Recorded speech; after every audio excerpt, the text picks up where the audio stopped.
Hello guys, welcome back to this channel. Guys, in this video we will talk about GTL Infrastructure Limited.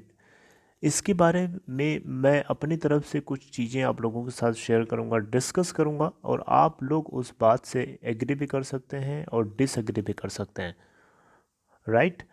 But before starting this video, I would like to request you, if you are visiting this channel first time, make sure to hit the subscribe button and press the bell icon nearby that to get notifications for each videos timely. तो सबसे पहले आप लोगों के सामने GTL infrastructure limited के अंदर last के 5 डेज़ के अंदर क्या चल रहा है उसको हम लोग देखने की कोशिश करेंगे। तो अगर आप देखें तो लास्ट के 5 दिनों से इसके अंदर हमें तेज़ी तो नहीं देखने को मिल रही है, लेकिन गिरावट का सिलसिला रुकता हुआ नज़र ज़रूर आ रहा है। आप देखें अगर ध्यान से तो यहाँ पे आपको इस जोन के अंदर, यहाँ से इस जोन के अंदर आपको एक थोड़ी कंसोलिडेशन फेज दिख रही है, जिससे पता चलता है कि इसके अंदर जो गिरावट का सिलसिला है वो थमता हुआ नज़र आ रहा है, यानी रुकने की कोशिश कर रहा है और रिवर्सल इसके अंदर जल्दी ही शुरू हो सकता है। लास्ट के चलिए एक महीने का ग्राफ हम देखते हैं। एक महीने में भी आप देखें यहाँ पे तो गिरावट को रोकते रोकते रोकते रोकते इस लेवल पे आ गई है और हो सकता है आगे थोड़ी बहुत और गिरावट हो, उसके बाद ये अपने आप को संभाल करके ऊपर की तरफ मूव कर सकता है। महीने भर के अंदर अगर आप हाई देखें तो इसका है 1.3 का, जो कि 25 जनवरी 2021 को बनाया था, और लो है इसका 0.85 का, जो कि 18 फेब 2021 को बनाया था। ओके इसके अलावा अगर हम महीने भर के अलावा 3 महीने का ग्राफ देखें गाइस, तो उसमें इनका हाई है 1.3 का, जो कि अभी बताया आपको 25 जनवरी 2021 को बनाया था, और लो है इसका 0.45 का, जो कि 3 दिसंबर 2020 को बनाया था।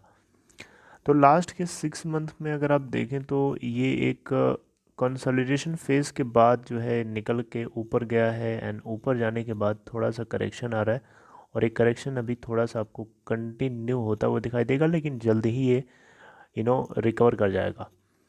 तो इसके अलावा अगर आप देखें तो मार्केट कैप है GTL इंफ्रास्ट्रक्चर की आज की डेट में लगभग 1124 या 1125 करोड़, मान लीजिए इसे 1125 करोड़ रुपए। डिलीवरी परसेंट भी ठीक ठाक उठाई जा रही है, क्योंकि लोगों को भरोसा है कि इसके बाद हमें यू टर्न इसके अंदर देखने को मिल सकता है। लेकिन यहाँ पे आपको बताना चाहूँगा रिटर्न परसेंटेज आपको मतलब सुन करके बड़ा अच्छा लगेगा। ईयर टिल डेट में मात्र ईयर टिल डेट में 20% का रिटर्न है। 6 मंथ में अगर आप देखें तो आपको 5.88% है, लेकिन एक साल में देखें तो 157.14% का रिटर्न है। हाँ, एक हफ्ते में और एक महीने में आपको गिरावट ज़रूर देखने को मिलेगी 14.29% की, और महीने में 18.18% की। इसके अलावा मैं आपको बताना चाहूँगा कंपनी के फाइनेंशियल्स किस तरीके से आए हैं। हम लोग मेन पॉइंट के ऊपर बात करेंगे, लेकिन इन पॉइंट्स को हम लोग थोड़ा सा जल्दी से ओरली डिस्कस कर लेते हैं।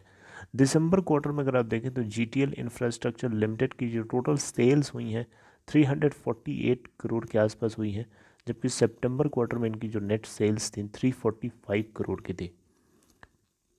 वही हम नेट प्रॉफिट की बात करें तो नेट प्रॉफिट दिसंबर 2020 के क्वार्टर में 207.00 का नेगेटिव यानी नेट लॉस हुआ है इनको, जबकि सितंबर क्वार्टर में लॉस थोड़ा इनका कम था, 171 करोड़ का था, जबकि इसमें काफ़ी ज़्यादा हुआ है, मतलब ये लॉस बुक कर रहा है। अगर आप दिसंबर 2019 में देखेंगे तो इनको लॉस नहीं था, बल्कि हाँ लॉस ही था, 239 करोड़ का इनको नेट लॉस था। लेकिन दिसंबर 19 के अलावा मार्च 2020 में देखेंगे तो इनको बहुत ज़्यादा लॉस था, 1120 करोड़ का सीधा सीधा नुकसान था, राइट। तो सिचुएशन जो है इस कंपनी की इसके बिजनेस परफॉर्मेंस के ऊपर डिपेंड करेगी कि प्रॉफिट कितना बुक कर रही है, लॉस बुक कर रही है। लेकिन बिजनेस परफॉर्मेंस के बारे में आइए बात करते हैं।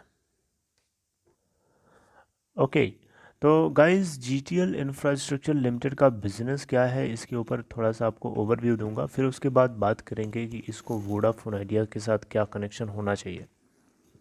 देखिए GTL इंफ्रास्ट्रक्चर लिमिटेड का काम है टावर्स का बिज़नेस है। आप देखें तो इसके टोटल ऑल ओवर इंडिया में 28,000 प्लस यानी 28,000 से भी ज़्यादा टेलीकॉम टावर्स डिप्लॉयड हैं। टोटल जो नंबर ऑफ सर्कल्स हैं अक्रॉस इंडिया 22 सर्कल्स में 28,000 टावर्स को इन्होंने डिप्लॉय कर रखा है। 5,000 से ज़्यादा यहाँ पे इनके टीममेट्स हैं, और 70 मिलियन से ज़्यादा यहाँ पे इनके सब्सक्राइब्ड कनेक्टेड कस्टमर्स हैं और 35 से ज़्यादा इस कंपनी को अवार्ड और बहुत सारे चीज़ों से रिकॉग्नाइज़ किया गया है।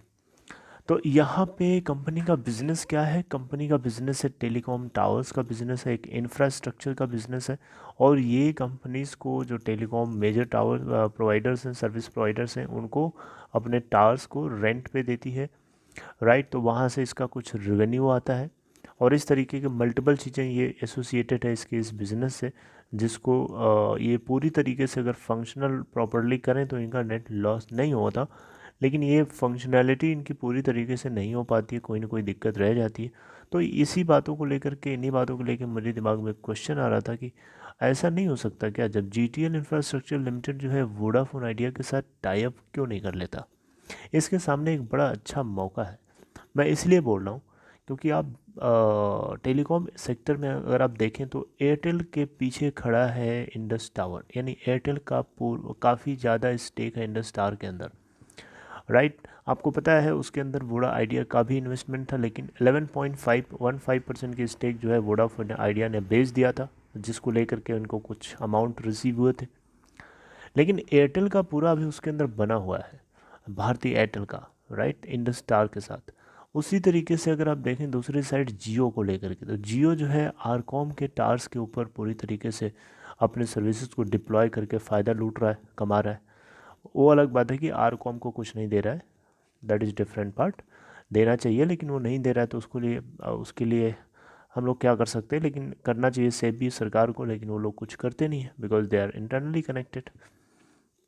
But that is political issue, मैं उसके ऊपर बात नहीं करूँगा। मेरा मेन मतलब है कि GTL infrastructure limited Vodafone idea के साथ टाइप कर लेता तो शायद ये वोडाफोन आइडिया के लिए भी बेटर होता और जीटीएल इंफ्रास्ट्रक्चर लिमिटेड के लिए भी बेटर होता। जीटीएल इंफ्रा भी लॉस बुक कर रही है, वोडाफोन आइडिया को भी लॉस बुक कर रही है। वोडाफोन आइडिया को अपने नेटवर्क, अपने सर्विसेज को बेटर बनाने के लिए एक बढ़िया एक प्लेटफॉर्म की ज़रूरत है, एक अच्छे नेटवर्क की ज़रूरत है। हालांकि नेटवर्क अच्छा है, इन्होंने गीगा नेट 4G सर्विसेज को अप्लाई कर दिया है, 3G सर्विसेज को शट डाउन कर रहे हैं ऑल सर्कल्स में इंडिया में, that is good thing. But ये चाहें तो वोडाफोन आइडिया वाले अगर चाहें तो जीटीएल इंफ्रास्ट्रक्चर लिमिटेड के साथ थोड़ा सा टाई अप कर लें, पूरी तरीके से नहीं लेकिन पार्शियल टाई अप कर लें, उससे दोनों को सपोर्ट मिलेगा, ऐसा मेरा मानना है, मैं ऐसे देखता हूँ। बाकी ये बातें जो है आपको आपके ऊपर है, आप चाहें तो इसको रिजेक्ट कर सकते हैं, चाहें तो इसे एक्सेप्ट करें। और आप चाहें तो इससे जुड़ी हुई कोई अगर इन्फॉर्मेशन है आपके पास, अगर आपको लगता है कि ये चीज़ सही है और नहीं लगता है कि ये चीज़ गलत है, तो फिर किस तरीके से क्यों गलत है मैं वो भी जानना चाहता हूँ। आप लोग मुझे कमेंट बॉक्स में चाहें तो बता सकते हैं। मेरे दिमाग में एक क्वेश्चन आ रहा था और उस क्वेश्चन को आप लोगों के साथ शेयर किया। ऐसा हो जाता तो शायद वोडा आइडिया के लिए भी बढ़िया होता और जीटीएल इंफ्रा के लिए भी बढ़िया होता। हालांकि बीच में इन बातों को लेकर के खबरें चल रही थी, और राइट, मैंने जिसको लेकर के आपको अपडेट भी किया था। लेकिन रियलिटी ये है कि अंदर क्या चल रहा होता है उस चीज़ बाहर आने ही नहीं दी जाती है। जीटीएल इंफ्रा के साथ वोडाफोन आइडिया का कोई ना कोई चक्कर बीच में चल रहा था और बहुत ये ज़्यादा ही एक न्यूज़ फैली हुई थी, लेकिन वो चीज़ जो है मीडिया में पूरी तरीके से लीक नहीं होने दी गई, वो एक र्यूमर बन के रह गया था, राइट। तो शायद वो र्यूमर इसीलिए रहा हो, दैट इज़ डिफरेंट पार्ट। लेकिन ऐसा आप क्या सोचते हैं, आपको ऐसा लगता है कि ऐसा हो सकता है? तो मुझे आप कमेंट बॉक्स में बता सकते हैं। So I would like to terminate my talks right here regarding this. If you liked it content, please give a thumbs up. And if you are interested to open Demat or trading account, there is a link in description box of this video. Follow that link to open your account in Upstock. See you next time. Take care.